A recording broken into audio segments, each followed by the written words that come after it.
Hello everyone, and welcome back to Revit Snippets. Great tips you can learn in just a few minutes. This video is sponsored by Tagitize, the easiest way to run Tag All on multiple Revit views and sheets. Also, say goodbye to overlapping tags. Tagitize will turn this into this. Try Tagitize completely for free using the link in this video's description. Have you ever wanted to synchronize the data in your spaces to match the data in the linked rooms? For example, matching space numbers to room numbers, or matching space names to room names, and so on. In this example model, I have rooms coming from the architectural link, as you can see in blue there on the left of the screen. On the right, I have my green MEP spaces. These have the same locations as the linked rooms. However, as you can see, some spaces don't have matching space numbers when compared to the numbers of the linked rooms in their locations. This room, for example, has a room number of 203. The space matching it, however, has a space number of 703. If I need to fix this manually, I will need to match rooms to spaces and then copy room numbers to space numbers. Doing this for the whole project would take so much time. Luckily, I have created a quick Dynamo script here to automate this whole process.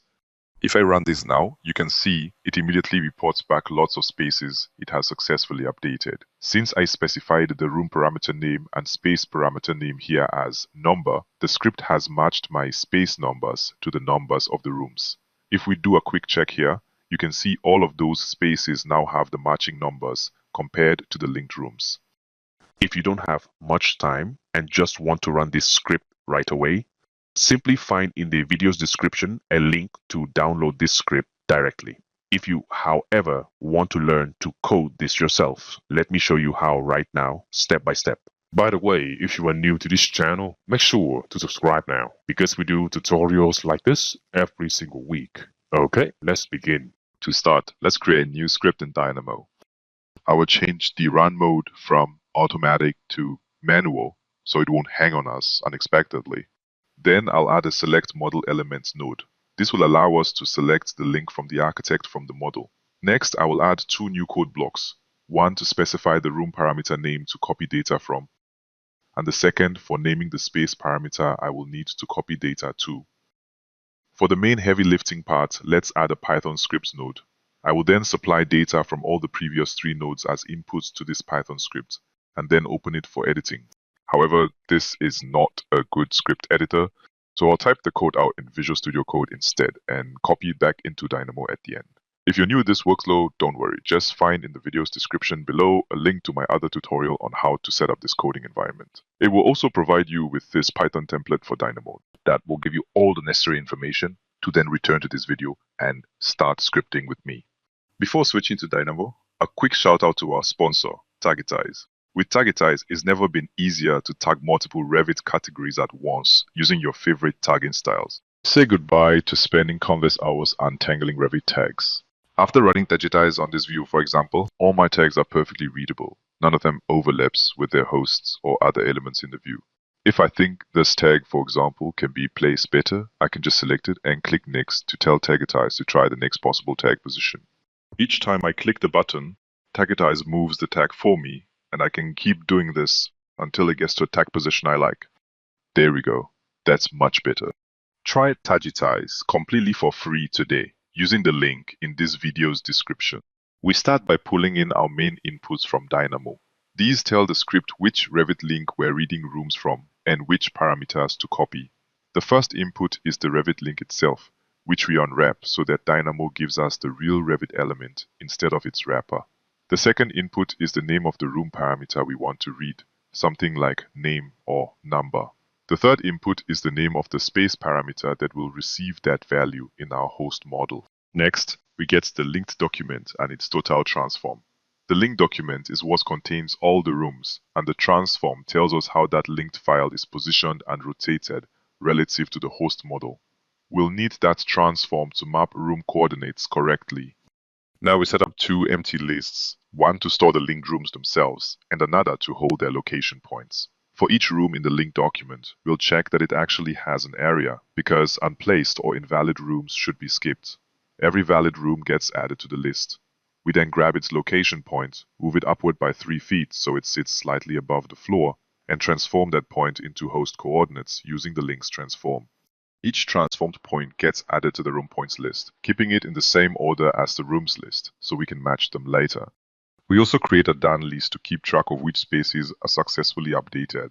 Before making any changes, we close any open transactions. This helps prevent Dynamo from throwing errors about transactions already being in progress. Then, we start a new transaction so we can safely modify elements in the current Revit document. Next comes the main loop over all spaces in the host model. We collect every MEP space, skipping any that don't have an area. For each valid space, we try to look up the target parameter by the name provided. If that parameter doesn't exist on the space, we move on.